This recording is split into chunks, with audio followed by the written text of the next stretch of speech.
Assalamualaikum warahmatullahi wabarakatuh. Alhamdulillahirabbil alamin.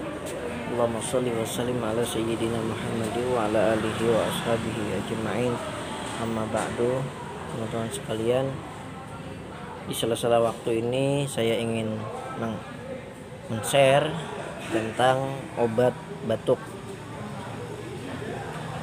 Apalagi obat atau penyakit batuk ini merupakan gejala yang saat ini sudah sering merebak ya.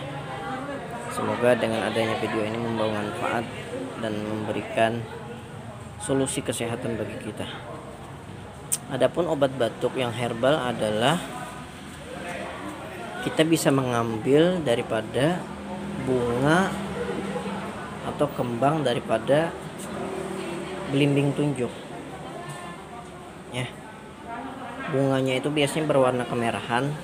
Nah, yang merahnya itu disimbur, disiram dengan air panas, kemudian diharu sampai memerah. Nah, itulah yang diminum. Katanya pahit itu, dan itu sangat baik untuk kesehatan tenggorokan kita agar tidak batuk, insya Allah. Nah, itulah tadi untuk obat batuk, yang mana obat penyakit batuk ini memang sudah sering terjadi saat ini ya, batuk gitu. Mudah-mudahan kita terus sehat, amin ya rabbal alamin. Akhir kata, wassalamualaikum warahmatullahi wabarakatuh.